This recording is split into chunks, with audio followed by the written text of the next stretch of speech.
E ശ്രീധരന്റെ ഒന്നാം തിരിമുറിവ് എന്ന മമ്മൂട്ടി ചിത്രത്തിലൂടെ അഭിനയ രംഗത്തേക്ക് കടന്നുവന്ന താരമാണ് നീന കുറുപ്പ്. തുടർന്ന് ഒട്ടനവധി ചിത്രങ്ങളിൽ അഭിനയിച്ചെങ്കിലും താരം മലയാളി പ്രേക്ഷകർക്കിടയിൽ കൂടുതലും അറിയപ്പെടുന്നത് പഞ്ചാബി ഹൗസ് ചിത്രത്തിലെ വേഷത്തിലൂടെയാണ്. നായികയായ മോഹിനിയുടെ കസിൻ രേഷ്മ എന്ന കഥാപാത്രം ഇന്നും ആളുകൾ ഓർക്കുന്നു.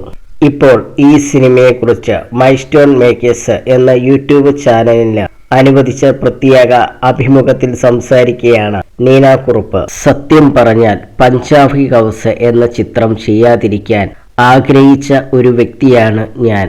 അങ്ങനെ സംഭവിച്ചിരുന്നുവെങ്കിൽ ജീവിതത്തിലെ ഏറ്റവും വലിയ നഷ്ടമായി അത് മാറിയേനെ. ആ സമയത്ത് സീരിയലായിരുന്നു കൂടുതലായി ചെയ്തിരുന്നത്. ചില സിനിമകളിലൊക്കെ അവസരം ലഭിച്ചിരുന്നു. സിനിമയ്ക്ക് വിളിക്കുമ്പോൾ 10 ദിവസം ഷൂട്ടുണ്ട് എന്നൊക്കെ പറയും.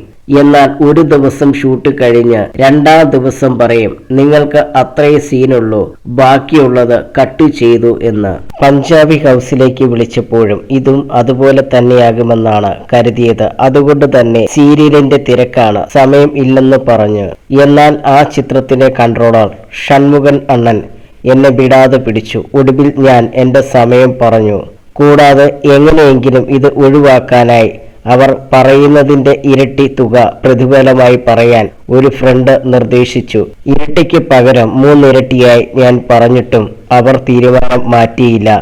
അങ്ങനെയാണ് പഞ്ചാബി ഹൗസിലേക്ക് എത്തുന്നതെന്നും നീന കൂട്ടിച്ചേർക്കുന്നു. യഥാർത്ഥത്തിൽ പഞ്ചാബി ഹൗസിലെ നായിക മോഹിനി അല്ലായിരുന്നു. അവസാന നിമിഷമാണ് മോഹിനി വരുന്നത്. വേറെ ഒരാളായിരുന്നു നേരത്തെ നിശ്ചയിച്ചിരുന്നത്. എന്നാൽ ആ കുട്ടിക്ക് പഞ്ചാബി ലുക്ക് ഇല്ലെന്ന് കണ്ടതിനെ തുടർന്ന് അവരെ മാറ്റി ഒരു ദിവസം ബ്രേക്ക് എടുത്തിട്ടാണ് മോഹിനിയെ കൊണ്ടുവരുന്നത്. അവസാന നിമിഷമാണ് ആ മാറ്റം ഉണ്ടാകുന്നത്. എന്റേതായ എടുത്ത ആദ്യ സീൻ സിനിമയിലെ അവസാനത്തെ നിമിഷത്തിലെ ഒരു ഇമോഷണൽ സീനായിരുന്നു. മോഹിനി ഇപ്പോൾ പൂർണ്ണമായും ആത്മീയ പാതയിലാണെന്ന് അറിയാൻ സാധിച്ചു. സിനിമയൊക്കെ ഉപേക്ഷിച്ചു. ഒരുമിച്ച് അഭിനയിച്ചെങ്കിലും വലിയ ബന്ധമില്ല. അവർ അന്ന് ചെന്നൈയിൽ നിന്നും വന്നതാണെന്നും താരം വ്യക്തമാക്കുന്നു. ആ സിനിമയുടെ ഷൂട്ടിംഗ് എന്ന് പറയുന്നത് ഒരു ഫെസ്റ്റിവൽ ആയിരുന്നു.